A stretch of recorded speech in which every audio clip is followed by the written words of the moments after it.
ಪೆಂಚನ್ಮೌಲ police station ಲಿಮಿಟ್ಸಲ್ಲಿ ಒಂದು UDR ಅಂತ report ಆಗುತ್ತೆ ದಾಸರಗುಪ್ಪದಲ್ಲಿ.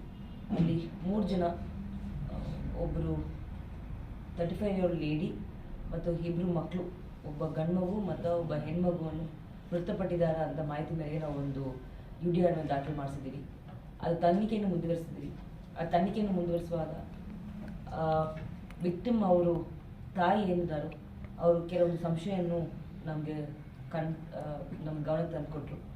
ಆ ಸಮಯದಲ್ಲಿ ನಾವು ತನಿಖೆ ಮಾಡುವಾಗ ಮೃತಪಡುವ ಸಮಯದಲ್ಲಿ ಅವ್ರ ಮನೆಯಲ್ಲಿ ನಿಂಗಪ್ಪ ಎಂಬವರು ವಾಸವಾಗ್ತರು ನಮಗೆ ತನಿಖೆಯಲ್ಲಿ ಕಂಡು ಬಂತು. ನಿಂಗಪ್ಪ ಅವರು ತೀರ್ಕೊಂಡಿರುವ ಶಿವಮ್ಮ ಜೊತೆಗೆ ಸುಮಾರು 1 ವರ್ಷ ಹಿಂದೆ ಶಿವಮ್ಮ ಮತ್ತು ಅವ್ರ ಗಂಡ ಧಾರವಾಡಲ್ಲಿ ವಿಜಯಪುರದಲ್ಲಿ ಕೆಲಸ ಮಾಡಿರುವಾಗ ಬೇಕರಿ ಇಟ್ಕೊಂಡಿರುವಾಗ ಅವ್ರ ಪರಿಚಯನ ಆಗ್ತಾರೆ ಅವರಿಗೆ. ಆ ಸಮಯದಲ್ಲಿ ಅವ್ರಿಗೆ ಸ್ವಲ್ಪ ಹಣಕಾಸು ವ್ಯವಹಾರ ನಡೀತಾ ಇತ್ತು. ಅದಾದಮೇಲೆ ಶಿವಮ್ಮ ಮತ್ತು ಅವ್ರ ಗಂಡ ಬಂದು ಹಾಸನ ಜಿಲ್ಲೆಯಲ್ಲಿ ದಾಸರಕೊಪ್ಪಲ್ಲಿ ಒಂದು ಮನೆ ಮಾಡ್ಕೊಂಡಿರ್ತಾರೆ.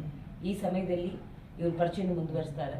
ಇವ್ರ ಮನೆಯಲ್ಲಿ ಡ್ರೈವರ್ ಆಗಿ ನಿಂಗಪ್ಪ ಅವರು ಮೂಲತಃ ವಿಜಯಪುರ ಅವರು ಕೆಲಸ ಮಾಡ್ಕೊಂಡು ಬರ್ತಾ ಇದ್ದಾರೆ. ಕೆಲಸ ಬರುವ ಸಮಯದಲ್ಲಿ ಇವರು ಹಣಕಾಸು ವಿಚಾರದಲ್ಲಿ ಸ್ವಲ್ಪ ಬಾಯಿ ಮನಸ್ಸಿತ್ತು ಅಂತ ತನಿಖೆಯಲ್ಲಿ ಕಂಡು ಬಂದಿದೆ. ಈ ವಿಚಾರವಾಗಿ 25ನೇ ತಾರೀಕು ನಿಂಗಪ್ಪ ಇವ್ರ ಮನೆಗೆ ಬಂದಿದ್ದಾರೆ. ಆವಾಗಲಿಂದ ಅವ್ರ ಮನೆಯಲ್ಲಿ ಇದ್ದಾರೆ ಡ್ರೈವರ್ ಕೆಲಸ ಮಾಡಿಕೊಂಡು.